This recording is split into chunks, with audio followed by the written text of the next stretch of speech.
한번 따라하시죠. 하나님께서 기뻐하는 지도자는 어떤 사람인가? 하나님께서 기뻐하는 지도자는 어떤 사람인가? 네, 안녕하세요. 네, 안녕하세요. 반갑습니다. 네, 사랑하는 여러분, 함께 살기 위해서 우리에게 꼭 필요한 덕목이 있다면 그건 바로 대화와 토론일 것입니다. 뭔가를 결정할 때 누구도 소외시키지 않고 우리 모두가 대화와 토론을 통해 결론을 낼 수 있다면 그것처럼 좋은 일이 없을 것입니다. 직접 민주주의죠. 그런데 사실 이게 이상적으로는 좋은데 실제 그렇게 하긴 참 어렵습니다. 제가 예전에 목사님 네 분하고 같이 주일 설교를 준비한 적이 있습니다.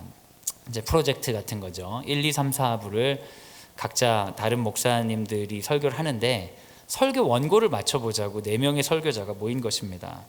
그래서 각자 의견을 내고 대화와 토론을 통해 아주 어렵게 하나의 원고가 만들어졌습니다. 그런데 여러분, 이 4명이 토론해서 만든 이 원고를 4명이 만족했겠습니까? 4명 중에 어느 누구도 만족하지 못하는 이상한 설교문이 되고 말았습니다. 대화와 토론은 민주주의에서 너무 훌륭한 가치지만 대화와 토론으로 결정한다는 건 상당히 어렵습니다. 특별히 이권이 첨예하게 대립되어 있는 상황에서의 대화와 토론은 상대방의 입장 차이만 확인하는 계기가 될 수도 있죠. 그래서 어쩔 수 없이 민주주의, 우리가 선택한 민주주의는 대의 정치입니다. 대표를 선발해서 책임을 맡기는 것이죠. 지도자가 필연적으로 요청되는 것입니다. 민주주의 시대가 아니었던 성경의 시대에도 지도자는 필요했습니다. 대표가 되어서 전체를 위해 섬길 사람은 모든 시대에 필요했고, 지도자의 역량에 따라 공동체는 큰 영향을 받았습니다. 왕이 있었던 시대에는 백성들이 선발권이 없었기 때문에 왕이 좋으면 감사하고 나쁘면 불평하며 그렇게 살았는데, 지금은 우리들이 선거권이 있지 않습니까? 그래서 우리가 책임감을 가지고 지도자를 선발하는 그런 부담을 지게 되었습니다. 저는 이 대선 기간이 되면서 여러 가지 말들이 많으니까 혼자 그런 생각을 하게 됐습니다. 성경에서는 하나님께서 어떤 지도자를 기뻐하시나, 이런 것을 찾아보고 싶었습니다. 제가 어떤 특정한 대선 후보를 검증하기 위해서 하는 것이 아니라 그야말로 하나님 기뻐하시는 지도자의 원리를 찾아보기 위해서 성경을 묵상했다는 점을 다시 한번 밝힙니다. 성경에 등장하는 지도자의 유형은 여러 가지가 있습니다. 왕이 있고요, 선지자, 제사장, 사도, 감독, 집사 등 많은 사람이 나옵니다. 오늘 본문은 그 많은 사람 중에 특별히 하나님께서 기뻐하시는 왕에 관해서 나옵니다. 오늘 본문을 통해 하나님께서 어떤 지도자들을 기뻐하시는지를 생각해보고 지도자를 보는 새로운 안목이 생기길 소원합니다. 또한 이로 인하여서 우리가 그런 지도자가 되며 이 나라에 그런 지도자가 선발되기를 예수님의 이름으로 기대합니다. 기본적으로 성경은 왕을 세우는 일을 좋게 보지 않았습니다. 왕을 세우는 것을 심지어 악으로 보기도 했습니다. 사무엘상 12장 19절 같이 한번 읽겠습니다. 시작. 모든 백성이 사무엘에게 이르되 당신의 종들을 위하여 당신의 하나님 여호와께 기도하여 우리로 죽지 않게 하소서. 우리가 우리의 모든 죄에 왕을 구하는 악을 더하였나이다. 아멘. 사랑하는 여러분, 이스라엘 백성들이 사무엘이 은퇴할 때 자신들의 죄를 고백하는 장면인데요, 그들의 죄 가운데의 큰 죄, 그게 바로 왕을 구하는 죄였다라고 성경에서 말하고 있습니다. 그 이유는 무엇일까요? 그 이유는 아주 단순합니다. 하나님이 왕이시기 때문입니다. 하나님이 왕인데 하나님, 왕 대신 하나님으로 만족하지 못하고 다른 왕을 선발했다는 것 자체가 죄라고 이야기하는 것이죠. 하나님께서는 모든 백성이 어떤 지도자를 의지하는 것이 아니라 하나님을 의지하기를 원했습니다. 하나님만이 왕 되신다는 것은 두 가지 의미가 있는데요, 첫 번째로 지도자가 결코 하나님을 대신하려고 해서는 안 된다는 것입니다. 각 교회에 담임 목사님들이 계신데 너무 훌륭한 목사님들은 설교를 너무 잘하세요. 그 설교를 하고 나면 하나님이 남아야 되는데 목사님이 남는 경우가 있어요. 어머나, 그 목사님 너무 설교 잘하신다. 다음 주에 또 보고 싶다. 여러분, 그러면 그 목사님 잘하는 목사님입니까? 아니에요. 성경적인 관점에서는 뭔가 문제가 있는 목사님입니다. 하나님이 남게 하는 것이 좋은 목사님이죠. 성경에서 말한 지도자는 어떤 지도자가 되어야 되느냐? 하나님이 선명하게 남게 만드는, 하나님을 대신하지 않는 자가 좋은 지도자입니다. 어떤 지도자가 너무 강력해서 그 사람 의지하고 그 사람 따르면 나에게 뭔가를 해줄 수 있을 것 같다, 그런 마음을 준다면 그 사람은 훌륭한 지도자가 아니라 믿음을 방해하는 우상일 수 있습니다. 한참 전 일입니다. 예전의 일인데, 제가 아는 어떤 그 유명한 분을 한번 만났어요. 근데 그분이 저하고 그런 얘기를 하셨어요. 나랑 잘 지내면 더 많은 강의 기회도 있고 원고도 쓸 수 있고 막 이러면서 그 상당히 본인하고 잘 지내야 된다, 이런 얘기를 하시더라고요. 근데 제가 그런 얘기를 들으니까, 예전이니까 훨씬 젊었을 때라 마음이 혹해가지고 이제 잘 보여야겠다, 그런 생각을 하고 있었어요. 그런데 어느 날 연락이 왔습니다. 연락이 와서 어디 무슨 강의가 있는데 목사님 가셔서 거기서 어떤 강의 해주시면 좋겠다, 연락이 왔어요. 그런데 그때 저희 개인적인 그 가정사가 있어서 갈 수가 없었거든요. 그래서 제가 목사님 죄송한데 제가 그때는 못 갑니다, 제가 일이 있어요.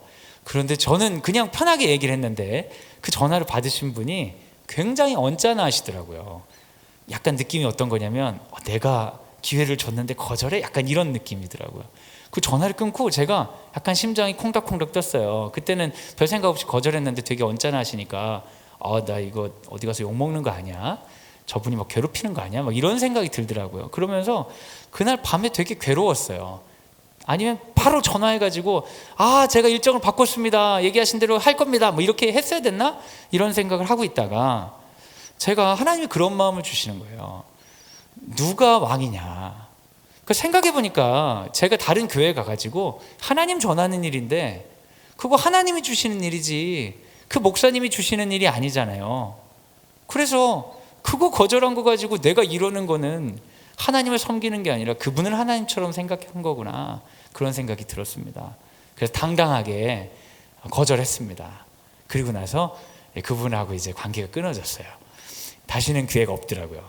근데 생각해보면 그분이 정말 제가 그때 아닙니다, 제가 하겠습니다, 그래가지고 그분하고 잘 연결이 됐으면 그 이후에도 좀 더 진행이 됐을 수 있겠죠. 근데 아마 제가 그분을 꽤나 의지하고 있을지 모르겠어요. 하나님을 대신할 수 있는 존재는 여러분 아무도 없습니다. 그것은 부모님도 될 수 없고요, 목사님도 될 수 없고 대통령도 될 수 없습니다. 누군가 나에게 하나님 역할을 하려고 한다면 그는 지도자가 아니라 우상입니다. 주님이 세우시는 지도자는 주의 영광을 가리는 교만한 자가 되면 안 됩니다.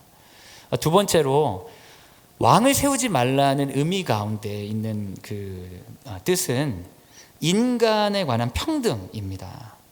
왕은 오직 주님밖에 없다. 그렇다면 주님 외에 모든 인간들은 어떻습니까? 평등하다고 할 수 있겠죠. 여러분 중에 반발하실 분들이 있을 것 같아요. 그래서 목사님 다 지도자들이 있고 삶의 윗사람 아랫사람 이런 게 있는 게 아닙니까? 맞습니다, 여러분. 필요에 따라 직임은 있을 수 있습니다. 그 일을 효율적으로 하기 위해서 그 역할을 맡은 사람은 존중을 받아야 되는 것이 많습니다. 하지만 그 사람이 인간적으로 누구보다 더 높다든지 누가 무시해도 될 만큼 낫다든지 그런 생각을 하는 것은 하나님을 왕으로 모시는 사람이 아닙니다. 능력의 차이가 있을 수 있습니다. 하지만 인간은 모두 평등합니다. 여러분 여기 아멘 하시죠? 아멘이시죠? 저는 장애인 사역을 교회에서 몇 년간 했었는데요. 장애인 중에 모두는 아니지만 어떤 분들은 천부적으로 타고난 능력이 부족한 분들이 있습니다. 이 사회에서 적합하게 살아가는데 부족한 부분이 있어요. 그렇지만 그렇다고 해서 차별받아도 되는 것은 아닙니다. 왜냐하면 천부 인권이 있기 때문이죠. 여러분 천부 인권이 뭡니까? 하늘이 부여해 준 인권이에요. 어느 누가 건드릴 수 없는 하나님이 우리에게 주신 인간의 존엄성이 모두에게 있습니다.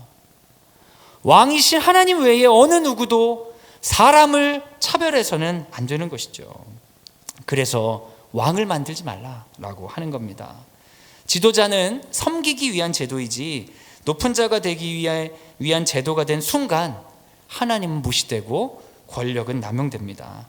그 권력을 통해 세상의 수많은 사람들이 고통받습니다. 저는 그 2009년도에 일산으로 왔습니다. 그래서 거룩한 빛 광성교회에서 사역을 했는데요. 그때 굉장히 큰 충격을 받았어요. 어떤 것 때문에 충격받았냐면 정성진 목사님 때문에 굉장히 큰 충격을 받았습니다. 주일 설교를 하시고 사역을 마치시고 점심시간이 되었는데 목사님께서 식당으로 오셔가지고 1,000원 내고 줄 서 계시는 거예요. 엄청나게 큰 충격이었어요. 그래가지고 똑같이 국밥을 먹더라고요. 제가 전에 있던 교회에서는 그 특세 40일을 하는데 특세 40일 끝난 날 수고했다고 샌드위치를 막 나눠주는데 장로님들은 의자를 깔아놓고 따로 뷔페 같은 걸 차려놨더라고요. 근데 저 같은 이제 그때 전도사였는데 전도사 성도들은 그쪽에 접근도 못하는 거예요.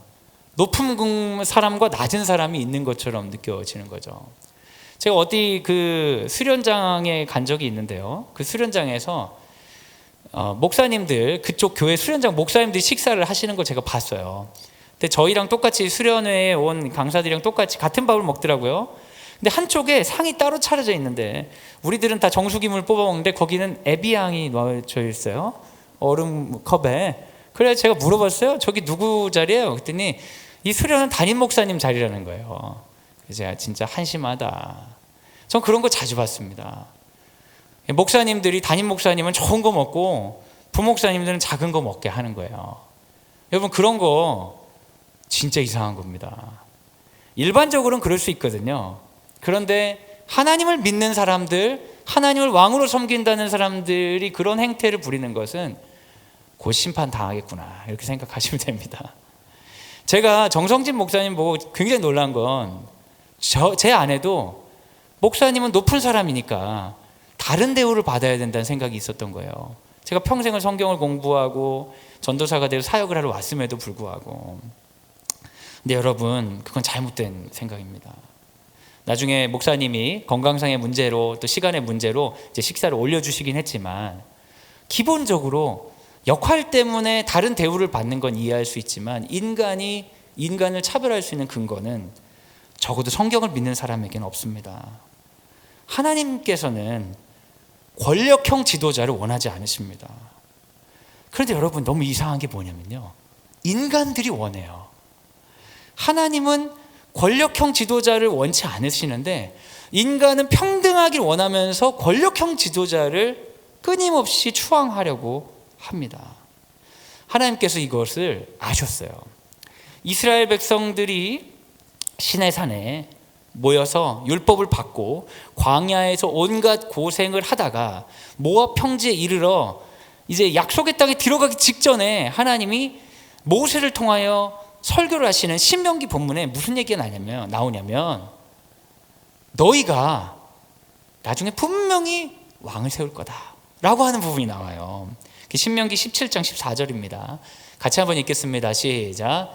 내가 내 하나님 여호와께서 내게 주시는 땅에 이르러서 그 땅을 얻어 거할 때에 만일 우리도 우리 주위의 열국같이 우리 위에 왕을 세우리라는 뜻이 나거든. 그러니까 하나님이 예상을 하시는 거예요. 야, 니네 왕 세우지 마라. 내가 너희들의 왕이다 라고 말씀하셨지만 니네들이 분명히 가면은 왕 세우고 싶을 거야. 근데 그 이유가 뭐였어요, 여러분? 아까 말씀 너무 빨리 지나가서 못 보셨을 수 있는데 그 이유가 뭐였냐면 우리도 우리 주위의 열국과 같이 남들을 싹 보다 보니까 부러운 거예요. 뭐가 부럽냐면 강력한 왕을 가지고 있는 게 부러워. 눈에 보이는. 근데 이스라엘 백성은 사실 부러울 게 없잖아요. 누가 있으니까? 하나님이 계시니까.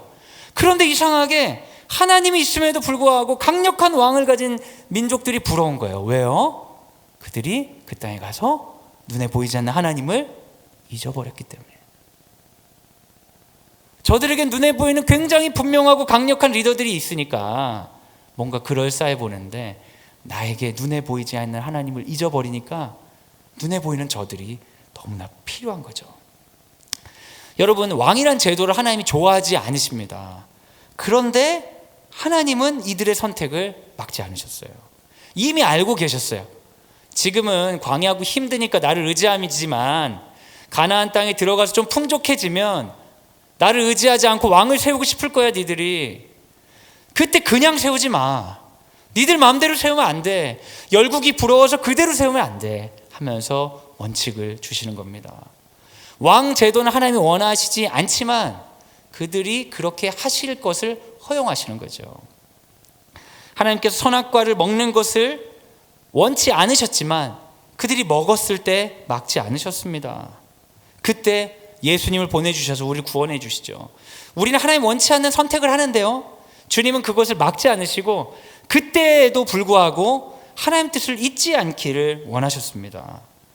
왕을 선발하는 것 자체에 반대하지만 굳이 뽑아야 된다면 내가 원하는 원칙대로 하거라 라고 말씀하시는 거죠. 저는 우리가 대통령 선거를 앞두고 이런 걸 기억해야 된다고 생각해요. 이 대통령 제도를 하나님이 기뻐하시는가, 이런 것도 한번 물어볼 필요가 있지만, 하나님이 대통령 선거를 기뻐하지 않는다 하더라도, 이 제도 자체가 하나님의 뜻이 아니라고 하더라도 어느 놈이 되든 똑같다 이런 식으로 회의적으로 반응하는 것, 될 대로 되라 식으로 반응하는 것은 믿는 사람의 태도는 아닌 것 같습니다. 주의 백성은 하나님이 허용하신 제도들, 하나님이 원하시지 않지만 허용하신 제도더라도 그 가운데서 하나님이 무엇을 기뻐하시는지에 대해 구하는 사람들이어야 되기 때문입니다. 그럼 하나님께서는 구체적으로 어떤 왕을 세우라고 하셨을까요? 본문 15절부터 구체적인 제안을 하십니다. 같이 한번 읽겠습니다. 시작. 반드시 내 하나님 여호와의 택하신 자를 내 위에 왕으로 세울 것이며 내 위에 왕을 세우려면 내 형제 중에서 한 사람으로 할 것이요 내 형제 아닌 타국인을 내 위에 세우지 말 것이며. 첫 번째 조건은요, 선발이 아니라는 것입니다. 민주적으로 선발해서 리더를 뽑는 것이 아니라 너희들끼리 절대 뽑지 말고 하나님께서 택한 사람을 세우라고 말씀하십니다. 다른 열국이 부러워가지고 저 나라처럼 되면 좋겠다, 부러워서 너희들 중에 저 역할 할 사람 골라서 뽑지 말고 내가 선택해 준 사람을 뽑아야 된다라고 말씀하셨습니다.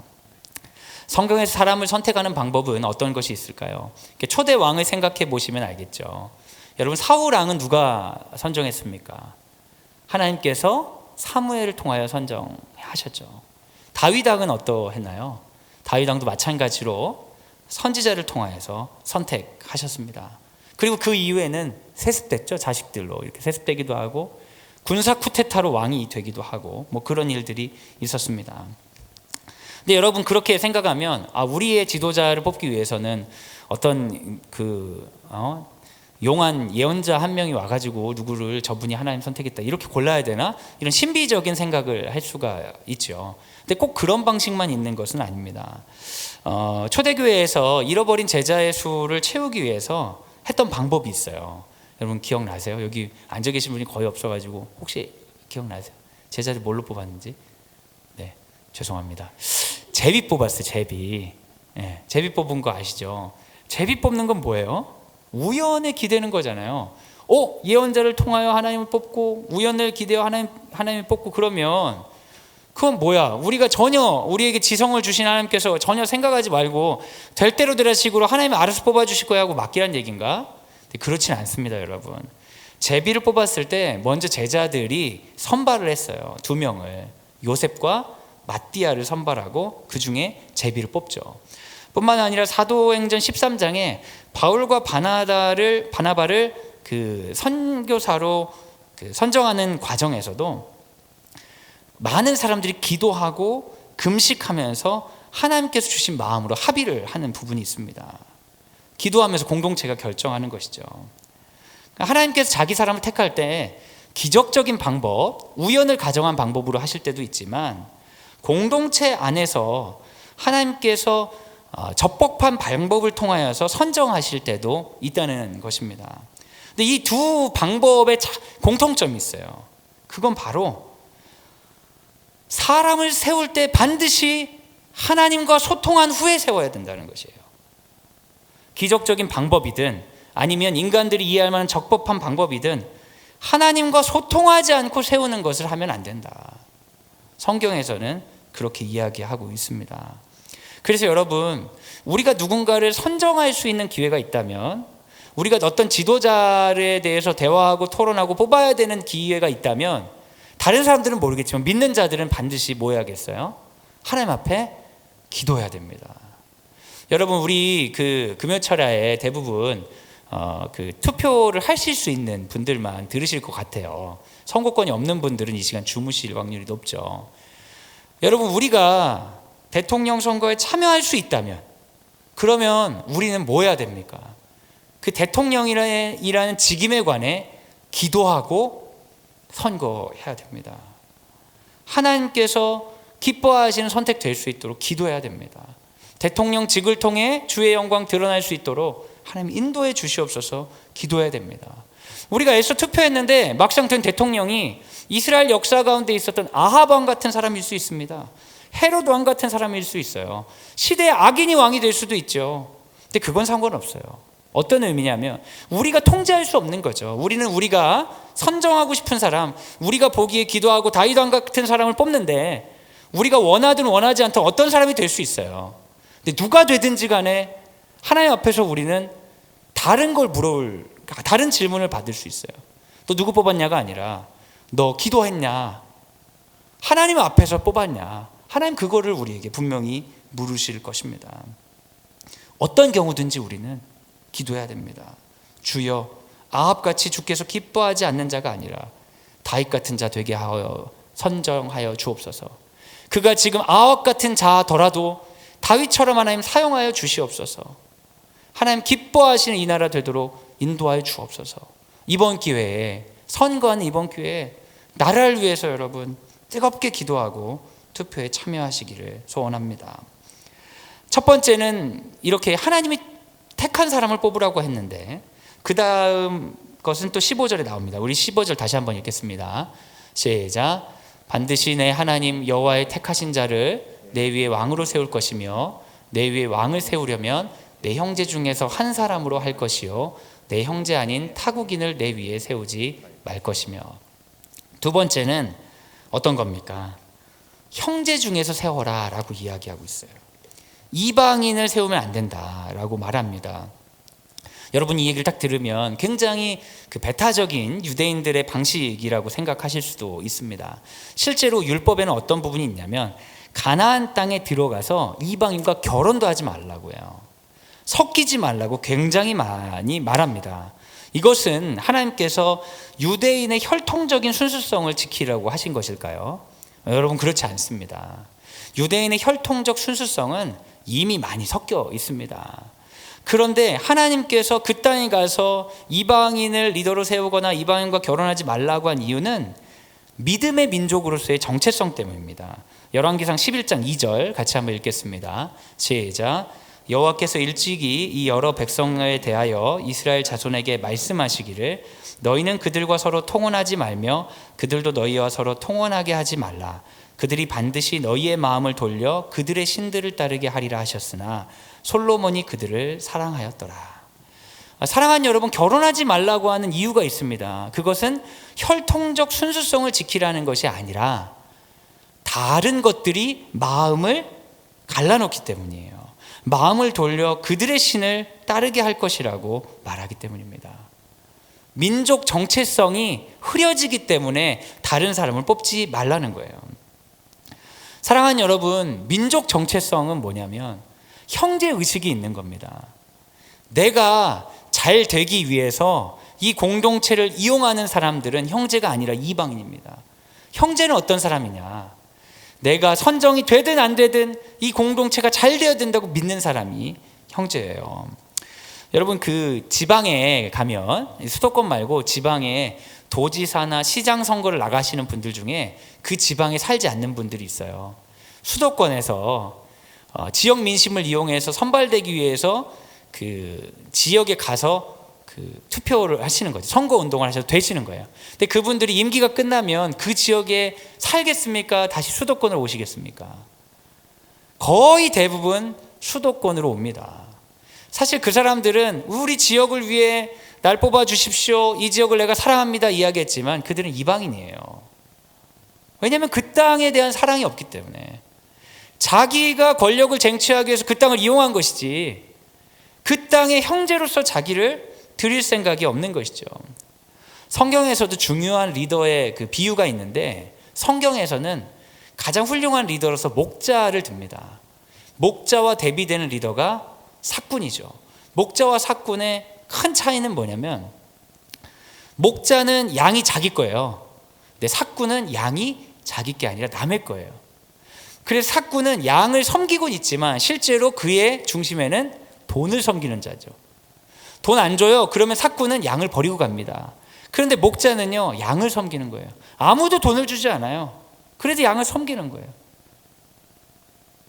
여러분, 형제와 이방인의 차이를 아시겠습니까? 공동체의 이익보다 자신의 이익을 중요시하는 자, 그래서 공동체를 이용하려고 하는 자들은 이방인입니다. 이방인들을 리더로 세웠다가 큰일 나는 경우가 엄청 많습니다. 여러분, 교회에서도 임직자들 세우시는데 임직자들 세우는 과정들이 있으시죠? 섬긴 사관 학교 뭐 이런 거 같은 과정 있잖아요. 임직자를 세우는데 어떤 분들은 교회를 사랑하는 마음은 별로 없는데 임직을 받고 싶은 거예요. 그런 분들의 특징이 뭐냐? 임직을 받는 코스는 열심히 참여해. 그래서 임직을 딱 받는 순간 교회에서 증발돼 버리는 거예요. 왜요? 직분을 받았으니까. 이방인 같은 성도예요. 그 사람이 어떤 직분을 가졌든, 목사든 장로든 안수집사든 권사든 뭐든지, 그가 필요에 의해서 교회에 어떤 걸 취하기 위해서 이곳에 있다면 이방인 같은 사람이에요. 그런 사람들이 지도자 비율이 높으면 높을수록 교회는 불행해지죠. 하나님께서 그런 사람 세우지 말라고 하셨습니다. 형제 같은 사람은 어떤 사람이냐면, 내가 임직을 되든 임직이 안 되든 상관없이 교회를 섬길 사람이에요. 임직이 되기 위해서 섬기는 척을 하다가 되고 나서 안 섬기는 사람이 아니라, 임직이 안 돼도 난 섬기는 거야. 돼도 섬겨. 왜? 우리 교회니까. 예수 그리스도의 몸된 교회니까. 그런 사람이 형제입니다. 사랑하는 여러분, 우리가 누군가를 뽑아야 된다면 정말 이 땅에 살 사람들을 뽑아야 됩니다. 이 땅에 살 사람들을 뽑아야지 이 땅에 있으면서 온갖 부와 권력과 그리고 자식은 다 해외에 보내놓고 여차하면 나는 돌아가고 전쟁 나면 튈 거고, 여러분, 그런 사람 세우면 큰일 납니다.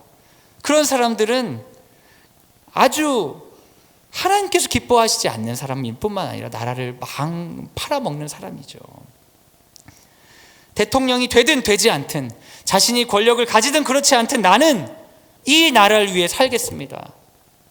그런 사람이 지도자가 되어야 됩니다. 나라가 약소해지고 나라가 약소해지고 자기 입장이 불리해지면 난 이 나라 떠나서 열강에 붙어 매국노의 행태를 취하는 자들은 이 땅에서 아무리 많은 권력을 가지고 있다 하더라도 이방인입니다. 성경에서는 세 번째 특징을 얘기하고 있는데요, 신명기 17장 16절입니다. 같이 한번 읽겠습니다. 시작. 그는 병마를 많이 두지 말 것이요 병마를 많이 얻으려고 그 백성을 애굽으로 돌아가게 하지 말 것이니, 이는 여호와께서 너희에게 이르시기를 너희가 이후에는 그 길로 다시 돌아가지 말 것이라 하셨습니다. 세 번째로 하나님 기뻐하시는 왕은 군사력을 강화하면 안 된다는 거예요. 여러분, 이게 너무 재밌는 거예요. 이스라엘 백성들이 왕을 세우고 싶은 이유는 강한 군사력 때문입니다. 그런데 하나님이 너희들이 너무너무 왕을 세우고 싶다면 세워도 돼. 그런데 군사력을 강하게 만들면 안 돼 라고 이야기하셨어요. 그런데 여러분, 하나님께서 그래도 되는 걸 보여주셨어요. 왜냐면요, 잘 생각해 보세요. 이 사람들은 애굽에서 탈출했습니다. 애굽은 엄청난 군사력을 가지고 있어요. 근데 이스라엘 백성은 군대로 보면 거의 군사력이 없는 사람들이죠. 그런데 이 홍해를 건널 때 군사력이 전혀 없었던 이스라엘 백성들은 지나가고, 세계 최고의 군사력을 자랑했던 애굽 사람들은 그 홍해의 물살에 다 몰살되었습니다. 그들은 군사력이 없었지만 최고의 군대를 가지고 있는 애굽이 못한 일들을 해냈어요. 그 이유는 무엇입니까? 저 군대가 부럽지 않은 하나님이 우리의 산성이시고 피난처가 되시기 때문입니다. 여러분, 사사기에서 기드온이라는 사람이 있습니다. 들어보셨죠? 기드온이 전쟁에 나갈 때 몇만 명 데려갑니다. 그런데 하나님이 보내라 그러세요. 그 군대들 보내라. 그리고 결국 몇 명 남기시냐면 300명 남기십니다. 300명으로 수십만 명을 이기시는 거예요. 하나님께서 뭘 보여주시려고 하는 거예요? 너희에게 중요한 건 군사력이 아니라 너의 산성과 방패가 되시는 나 여호와다. 여러분, 이스라엘 역사상 가장 존경받는 왕이 누군지 아십니까? 다윗이죠. 근데 다윗이 왕이 될 수 있었던 그 첫 등장, 그 장면은 무엇입니까? 그 작은 소년 양치기가 어마어마한 그 장군 골리앗을 돌팔매로 이기는 것입니다. 시작부터 그는 보여준 거예요. 내 하나님을 모욕하는 자 앞에 내가 참을 수 없어서 난 거기 섰다. 난 능력이 부족하지만 난 거기 섰다. 하나님께서 역사하실 것이다.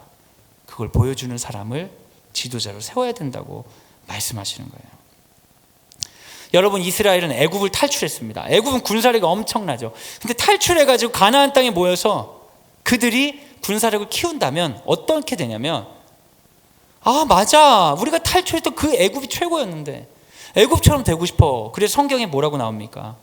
애굽처럼 되고 싶어서 오히려 이스라엘 백성들을 애굽에 파견하는 거예요. 애굽 보고 배워오라고. 애굽으로 돌아가서 군대를 끌어오라고. 여러분, 여호와께서 애굽처럼 살지 말라고 이스라엘 구원하셨는데 이스라엘이 왕을 세우고서 생각하는 건 너무너무 애굽이 되고 싶다는 거예요. 하나님 입장에서 이게 여러분 어떻게 받아들여지겠습니까?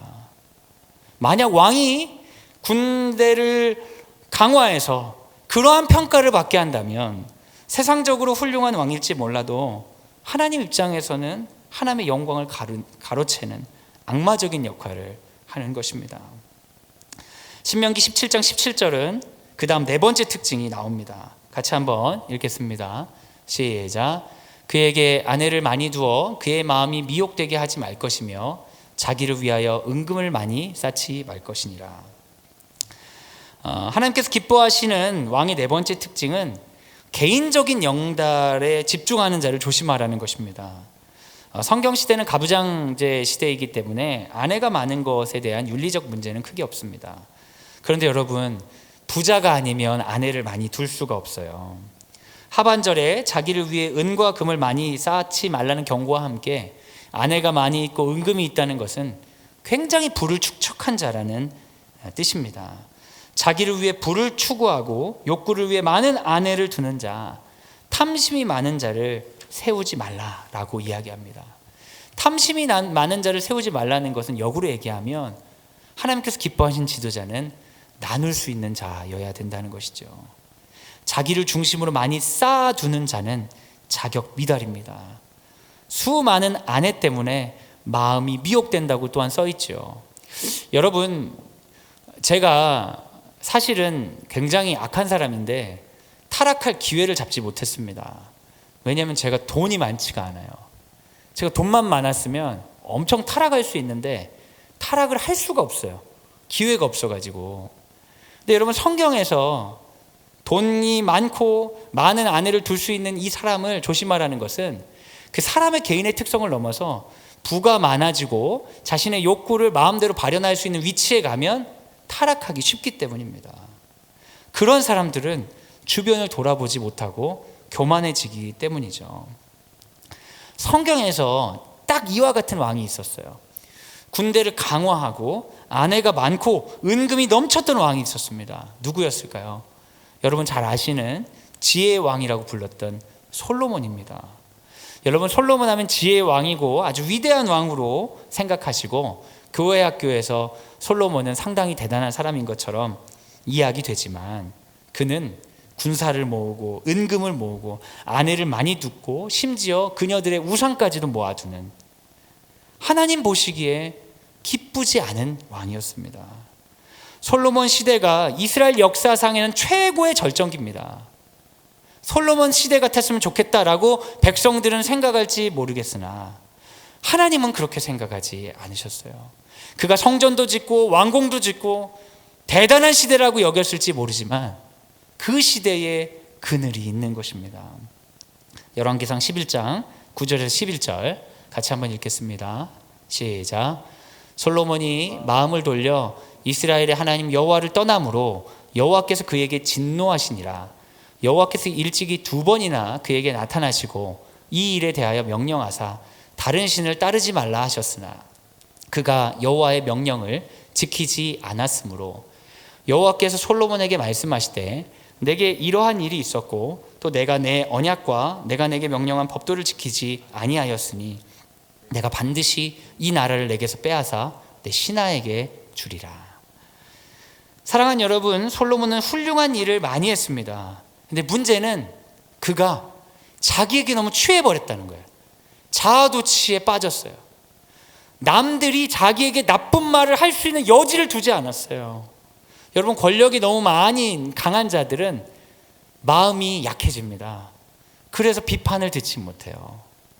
누군가가 바른 소리 한다고 뭐라고 한마디만 하면 자존심이 상해요. 근데 권력이 있으니까 감히 나한테 그래? 그러면서 그런 사람들을 숙청해버립니다. 이런 일이 반복되면 어떻게 되냐면 주변에 아부하는 사람밖에 안 남아요. 자기는 권력이 많으니까 제대로 잘 성장하고 있는 것처럼 느껴지죠. 그리고 주변에서 칭찬하는 사람밖에 없기 때문에 자기 자신을 돌아볼 수가 없어요. 솔로몬이 그런 상태가 되고 말았습니다. 그런데 하나님이 솔로몬을 너무나 사랑해서 직접 그에게 나타나서 2번이나 너 그렇게 살면 안 된다 말씀하셨는데 솔로몬이 그것을 우습게 알았습니다. 왜냐하면 너무 자기가 충분하다고 생각했기 때문이죠. 사랑하는 여러분, 너무 많은 것을 가지고 너무 자기 연약함을 직면할 수 없는 상황이 되면 그 사람은 구원할 수 없는 악이 됩니다. 악 그 자체가 돼요. 그들의 무리, 자기들끼리 하는 말 바깥에서 그를 향해서 어떻게 말하는지를 절대 듣지 못하는 자가 되는 것입니다. 불행한 일이죠. 남들이 자기에게 비난할 때 욕하는 것들은 맨날 욕이나 하는 거야 그러면서 자기에게 아부하는 사람들에게만 머리를 쳐박고 살아가는 인생이 되는 순간 그는 하나님의 왕이 아니라 하나님의 백성들을 망치는 악마 같은 존재가 되고 맙니다. 하나님께서 이것을 경고하시면서 솔로몬 때의 나라를 확 망하게 하셔가지고 솔로몬 봐라 너 때문에 나라가 망했다 이렇게 하셨을까요? 그러지 않았습니다. 열왕기상 11장 12절입니다. 같이 한번 읽겠습니다. 시작. 그러나 내 아버지 다윗을 위하여 내 세대에는 이 일을 행하지 아니하고 내 아들의 손에서 빼앗으려니와. 사랑하는 여러분, 굉장히 독특한 일이죠. 다윗이 잘해서 솔로몬 때에 부와 평화가 있을 것이라는 거예요. 그런데 솔로몬이 잘못했기 때문에 그 다음 때에 어려움이 있었다는 거예요. 여러분, 지도자가 그 임기에 고통이 있다고 해서 꼭 지도자의 잘못은 아닙니다. 지도자가 그 임기에 좋은 일이 있다고 해서 꼭 그 지도자가 잘한 일은 아닙니다. 하나님께서 기뻐하시는 지도자는 우리가 보기에는 어떤 결과를 내는지를 가지고 평가하겠지만 하나님께서 기뻐하신 지도자는 교만하지 않고 하나님 앞에 서 있는 사람입니다. 누군가가 자신을 비난할 때 그 이야기를 들을 수 있는 마음이 있는 사람이죠. 하나님께서 이런 왕을 세우라고 말씀하셨어요. 그리고 나머지는 없어요. 조건이 너무 이상하죠. 우리가 생각하는 백성들의 경제를 살릴 사람, 복지를 살릴 사람, 이런 거 하나도 없고 딱 이 조건밖에 없어요. 내가 뽑은 사람 택해라. 형제 중에 택해라. 군사력에 관심 많은 사람 택하지 마라. 아내를 많이 둘려는 사람 택하지 마라. 돈 밝힌 사람 택하지 마라. 그럼 됐다. 이게 끝이에요. 우리랑 하나님의 차이가 상당히 있죠. 하나님께서 이렇게 왕의 특징을 설명하시고 나서 왕이 되면 앞으로 이렇게 그 왕이 하도록 하면 된다라고 이야기하셨습니다. 18절부터 20절입니다. 같이 한번 읽겠습니다. 시작. 그가 왕위에 오르거든 이 율법서의 등사본을 레위 사람 제사장 앞에서 책에 기록하여 평생에 자기 옆에 두고 읽어 그의 하나님 여호와 경외하기를 배우며 이 율법의 모든 말과 이 규례를 지켜 행할 것이라. 그리하면 그의 마음이 그의 형제 위에 교만하지 아니하고 이 명령에서 떠나 좌로나 우로나 치우치지 아니하리니 이스라엘 중에서 그와 그의 자손의 왕위에 있는 날이 장구하리라. 여호와께서 왕을 이런 사람 뽑으라 라고 하시면서 율법서를 주어서 평생도록 공부하며 여호와를 경외하도록 배워야 한다고 말씀하십니다. 그러면 그 왕이 두 가지에 안 빠지는 거예요. 교만과 치우침에 빠지지 않고 하나님께서 주시는 은혜를 받을 것이다. 그럼 여러분, 여호와께서 세우시는 왕의 특징이 있어요. 그건 바로 완성형 인재가 아니라는 겁니다. 누군가가 선정이 됐어요, 리더로. 그 사람이 완성형이고 충분한 게 아니라 부족하기 때문에 그 사람 끊임없이 보충해야 되는데, 그 보충이 뭐냐면 여호와의 말씀 앞에 계속해서 그분 앞에 경외하는 훈련을 하는 자여야 된다고 합니다. 어떤 왕이든 율법을 평생 배워야 돼요. 경외한다는 건 뭡니까? 두려워하는 거예요. 경외한다는 건 뭡니까? 사랑하는 거예요. 교만한 자가 누구를 사랑합니까? 교만한 자가 누굴 두려워합니까? 자기 안에 교만이 자랄 수 없도록 항상 하나님을 중심으로 두는 지도자가 돼야 된다고 이야기하는 것이죠. 이스라엘에서 가장 훌륭한 왕이라고 불렸던 다윗도 교만할 때가 있었습니다. 그가 밧세바와 간음하고 우리아를 살해하는 범죄를 저질렀습니다. 근데 그 배경에는 어떤 배경이 있냐면, 원래 다윗은 겸손한 왕이어서 전쟁터를 뛰어다녔습니다. 그러다가 너무 전쟁에 승리를 많이 하니까 마음이 교만해져서 전쟁터에 이제 안 가겠다는 거예요. 군대 장관 요압을 보내서 이제 전쟁은 네가 해라. 나도 힘든 시간이 많았다. 나도 사실 사랑할 줄 아는 사람인데, 나도 힘든 게 있는 사람인데, 이러면서 자기가 충분하다고 여기고 자기 연민에 빠지면서 교만하게 범죄에 빠져버리는 것이죠. 항상 하나님을 경외해야 하는데 잠깐 놓치니까 교만하고 치우쳐졌습니다. 그럼에도 불구하고 다윗이 훌륭한 왕인 이유는 무엇입니까? 하나님께서 나단을 통해 다윗에게 치셨을 때 그가 교만과 치우침에 머물지 않고 회개하고 겸손하게 하나님 앞에 섰기 때문에 그는 하나님 앞에 좋은 왕이었습니다. 그냥 여러분, 이게 신명기에 나온 말인데요. 여러분, 그 사무엘 상하, 열왕기 상하, 역대 상하, 왕들의 이야기를 읽어보시면 하나님께서 이런 왕을 뽑으라고 하셨지만 실제로 이런 왕이 이스라엘에 있었을까요? 없었습니다. 제가 사실 이 말씀을 준비하면서 대통령 선거에 앞에 두고 하나님 기뻐하시는 사람이 누굴까 찾으면서 성경에서 그걸 찾고 싶었는데, 저와 여러분이 함께 이렇게 말씀을 찾다 보니까 기호 몇 번이 딱 하나님의 사람이다 떠오르는 분이 있으신가요? 있으시다면 저한테 좀 알려주시기 바랍니다. 사랑하는 여러분, 우리가 왕에 대한 이야기를 하면서 어쩌면 좀 절망스럽지 않습니까?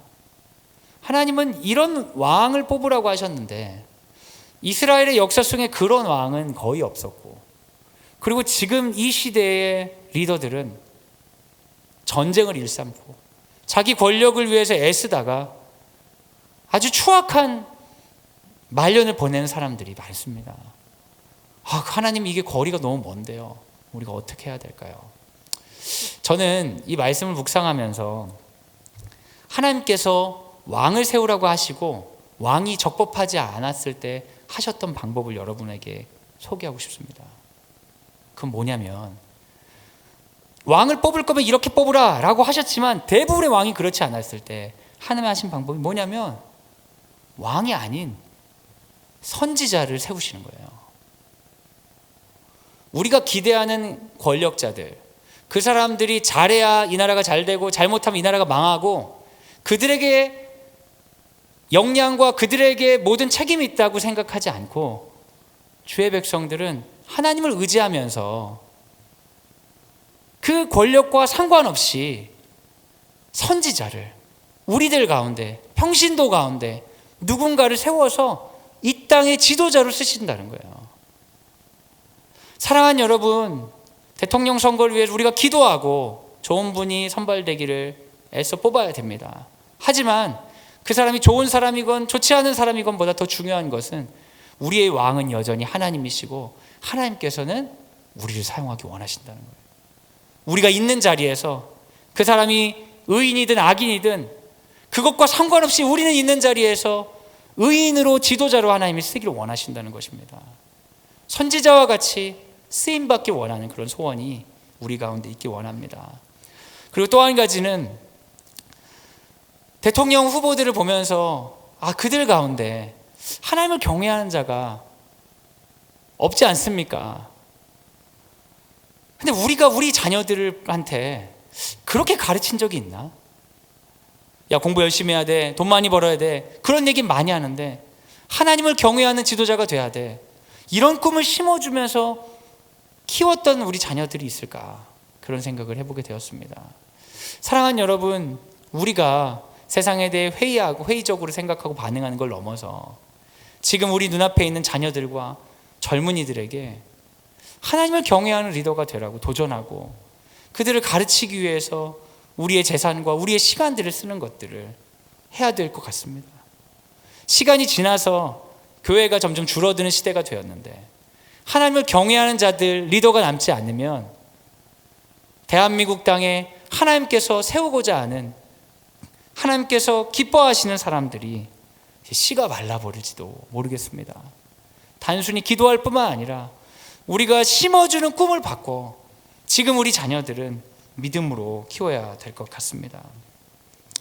말씀을 마무리하면서 한 가지 희망적인 이야기를 하고 싶습니다.